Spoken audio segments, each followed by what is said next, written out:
everybody, this is Caitlin here, and welcome to our last Force of Will deck profile before set 4 for the Alice cluster comes out. This will be the last kind of deck profile before that set comes out, because pre-release are going to be this weekend. I'm hopefully going to 2 different pre-releases, one on Saturday and one on Sunday, and then I believe, the week after, which will be 1st of July, I believe, the set will be coming out. We'll be probably doing box opening videos for that when it comes out, and I can show you what my pulls are and stuff, and then we can get into whole new deck profile videos. We can update old ones, we can begin new ones, just a realm of possibilities now that the new set is coming out. But I thought we'd do one more deck profile video before we do that, because there's pretty much not really any news to discuss in regards to it, so I thought, why not do this before we get our lovely new cards. So this deck in particular is a mono green deck, which also belongs to my boyfriend. This one is not his favourite. He prefers to actually use the shadow one, but he has this as his secondary deck. So this is something that he's working with now. He might be rejigging it a little bit when the new cards come out, because obviously the ruler will be rotating out or whatever when Lapis Cluster comes out. So he's going to rethink some of the things that are in this deck. But as it is now, the ruler that he is using is this one right here, which is, if you recall, it's from Vingolf, the first Vingolf that we got. It is Minamoto no Yoshitsune, if I'm pronouncing that correctly. I'm probably not. I'm probably butchering that to all hell. But it's a mono green ruler. For J activate, it's got 1 green and 2 void, and it has an ability where you can pay 2 void, and a target Resonator gains plus 200 attack until the end of the turn. So when we flip it over onto the J ruler side, it becomes really pretty and really shiny, glaring in the light from above, and it gets 1000 attack and defense, and when this card enters your field, you can recover up to 2 target Resonators, and then you can pay 2 green, and this card gains 200 until end of turn. So what his strategy would be is he gets something that he can swing in big for onto the field. He'll bide his time a little bit till he can maybe pump it up with as much attack as he can, and then he'll probably deactivate this so he can ensure that he can swing twice with it. Normally that would be enough to probably kill me, especially if it's one of his things that can get flying, which is pretty annoying. So going into this with his Resonators, one of the main Resonators of his deck is this annoying rat, which he runs at 4.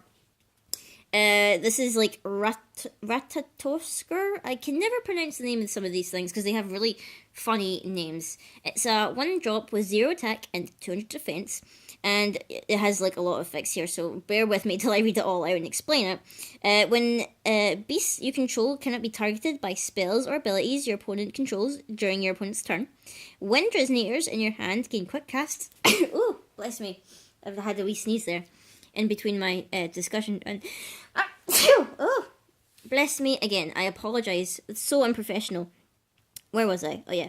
And whenever another Resonator enters your field, this card gets 200 until the end of turn. So, breaking it down. He can quick cast Wind Resonator, so he can play stuff on my turn. I cannot target his beasts during his turn with spells or abilities. Actually, no. During my turn, I can't target with spells or abilities. Pardon me. I can do it on his turn, but if they are spells that specifically target stuff, then I can't use them. Usually, I can use a spell if, say, it's everything loses this attack, or do this much damage to everything on the field. Those kind of things are fine, but if it's targeting, then it's not going to work. And this thing gets more attack and defense whenever he plays something that turn. So it's pretty annoying. So it basically makes it feel like I have to play offensively, and I can't rely on my spells or anything like that, because he's going to block them. He's going to stop me from doing it, because a lot of spells in the game actually do target. I feel like there's not enough spells in this game that do the generic kind of effect or whatever. Say Flame King Shout, that's 400 to everything. I feel like they need to do more spells like that, where it's effect on everything on the field, because there's too many spells that target, and that can be easily negated by effects like that, where things can't be targeted, which is pretty annoying. The next 1-drop that he has is 4 of the Herald of the Beast Lady, a generic rabbit here that is 400. Basically, this thing is just a chump blocker. He rarely uses this to attack unless, he can swing for it because I've got nothing on the field or whatever. He will mainly use this as a decoy to try and sacrifice some damage or whatever, to ensure that he can keep the big things that he wants to keep safe. The last 1-drop that he also has is that we have 4 of the Beast Queen in hiding, which is, you know, kind of standard for beasts. It has 300, 300, and it can evolution for 1 green and 1 void. We put an evolution counter on it, and when that happens, we put 300, 300 on it. So usually he has a way so we can get evolution counters on things for free, but depending on obviously what he has in the field, he will decide where he wants that counter to go. But you know, this early turn, like he can drop this turn 1, turn 2 he can make it a 600, 600 if he so pleases, you know. So he has those options.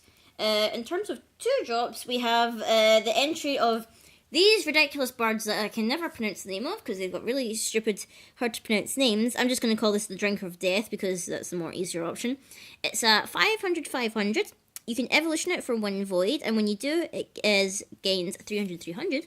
And whenever an evolution counter is put on this card, a target player shuffles all magic stones from their graveyard into their magic stone deck, and shuffles all other cards from their graveyard into their main deck.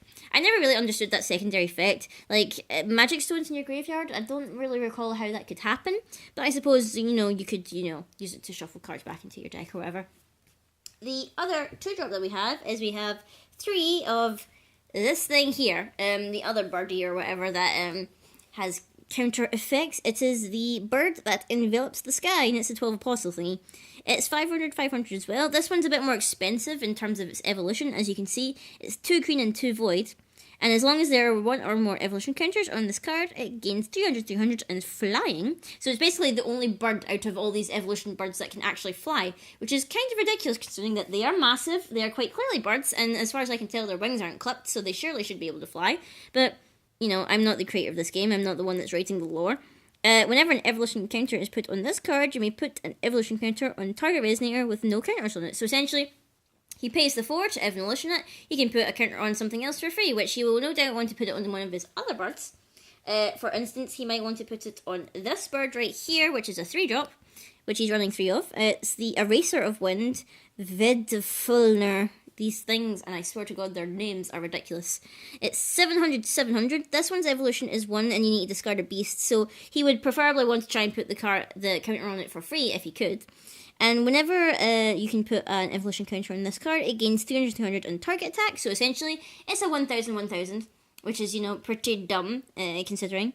And whenever an evolution counter is put on this card, you can search your main deck for a card named Drop of Yggdrasil, reveal it and put it into your hand, and then shuffle your deck. So preferably he would want to get the evolution counter on this for free, because it means he doesn't have to discard a beast or whatever.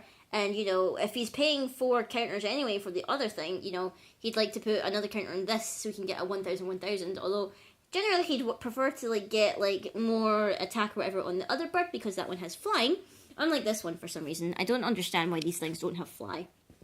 And then the last Resonator that he actually has 2 of the Pricia, the Beast Queen in hiding. Wait, this is the Beast Queen in hiding? What's this one then? Oh, this is actually the Beast Queen's Guardian. Never mind. I always get mixed up because they're both Pricia, technically. One's the Beast Queen, like, in hiding, and this one is the Guardian. I always feel like they should be the other way around, but I guess not. So this is his last 3 drop, which is obviously Pricia. 700, 700, she's human/beast. And when this card enters your field, you may put an evolution counter on target Resonator with no evolution counters on it. And if a spell or ability that would increase this card's attack or defense is used on this one, it increases it by double that amount instead. So basically, you want to rapid growth this thing as much as you want, because you're going to double it every single time. And you can pay green, and you can give any number of attributes to this card for whatever reason you want. So that is a pretty insane card. In terms of any kind of Regalia, he doesn't really want to focus on Regalia too much. The only things that he has in terms of Regalia are 3 bows for some reason. I don't know why it's 3. I feel like he should have 4. I guess we didn't have another copy of the bow.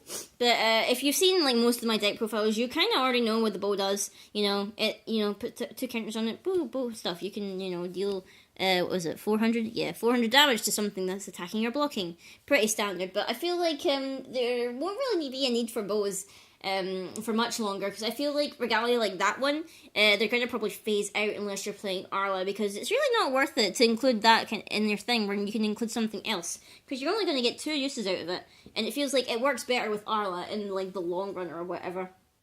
So in terms of spells that we've got for this deck, let me just find them here. Yep, we have 4. Count them. 4 of the Branch of Yggdrasil, which is a 1 drop. Well, it's technically an addition, not a spell, I suppose, if you want to get pedantic like that. But when this card enters your field, you can draw a card, and added Resonator gains plus 400 defense. So basically, he can draw with this for just one, and then he can get defense and stuff that he really wants to protect. Like his stupid rat. He loves to protect that thing. The next one that we have is another addition, and it's the Drop of Yggdrasil, that one that we can search out for with one of those birdies. And this one is another 1-drop, and what it does is added Resonator cannot be targeted by spells or abilities your opponent controls. You see what I mean? You know, he can protect stuff. And also you can banish this card, and the Resonator gets 200/200 until the end of the turn. So pretty annoying 1-drop spells there. And the last addition that he actually has is he has 3 of the Sissei, the Ancient Forest, 2-drop, which gives Beast plus 200/200, and whenever a Resonator is put into the graveyard from your field, you can pay 3 and you draw a card. Although I've rarely seen him actually use the secondary effect, it's mainly there just to give 200/200 to, all his beasts. And the very last thing that we have in this deck, well, besides the stone deck or whatever, is we have 4 rapid growths, which are pretty much essential because, we're going to be buffing for days. As Remnant, we can play it twice, each time, so we're getting essentially, 2 uses out of each card. If we're going to use it on Pricia or whatever, we're going to buff and buff and buff and buff. So all those buffs do not lie. It's pretty insane. And it's heartbreaking sometimes if he manages to pull it off. And I'm just sat there going, why? Why must you torment me like this? And in terms of his stone deck, it is literally just all green stones. Some of them are different art or whatever because we ran out of cards. But literally, yeah, all green stones because he didn't really want anything fancy or whatever for the stone deck. So, all in all, this is the deck profile for this mono green beast that we have. We might be changing a couple of things depending on the stuff that comes out in the 4th set. I usually share my cards with William or whatever when we're building decks, so we'll see what we end up coming up with, and we'll brainstorm ideas to see what new deck profiles that we come up with. So until next time, guys, we will see you all later.